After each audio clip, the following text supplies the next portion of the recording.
আমার মনে হয় যে গোলাপি খুব ভালো একটা প্রতীক। পুলিশের দ্রুততম সময় আসলে পোশাকটা পরিবর্তন করা উচিত। তিন বাহিনীর নতুন পোশাক এখন আলোচনায়। বাহিনীর নতুন ইউনিফর্ম নিয়ে মিশ্র প্রতিক্রিয়া জানাচ্ছে এবং নতুন পোশাকের এই রং নিয়ে নেট দুনিয়ায় পক্ষে বিপক্ষে চলছে বেশ আলোচনা। আর এই আলোচনার মধ্যেই বৈষম্য বিরোধী ছাত্র আন্দোলনের কেন্দ্রীয় কমিটির মুখপাত্র উমামা ফাতেমার একটি সাক্ষাৎকারের কিছু অংশ নেট দুনিয়ায় ভাইরাল হয়েছে,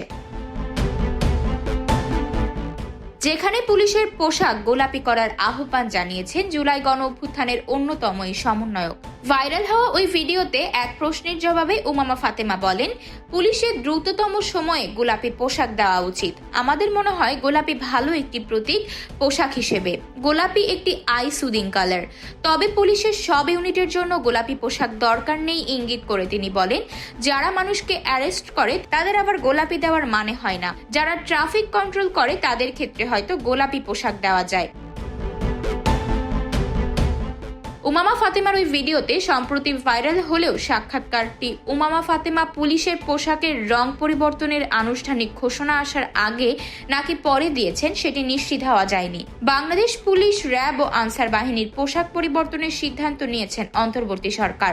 পুলিশের নতুন পোশাক হবে লোহার আয়রন রঙের, র্যাবের পোশাক হবে জলপাই অলিভ রঙের, আর আনসারের পোশাক হবে সোনালী গমের গোল্ডেন হুইট রঙের। গত সোমবার আইন শৃঙ্খলা সংক্রান্ত উপদেষ্টা পরিষদ কমিটির সভা শেষে সংবাদ সম্মেলনে এ তথ্য জানান স্বরাষ্ট্র উপদেষ্টা লেফটেন্যান্ট জেনারেল মোহাম্মদ জাহাঙ্গীর আলম চৌধুরী।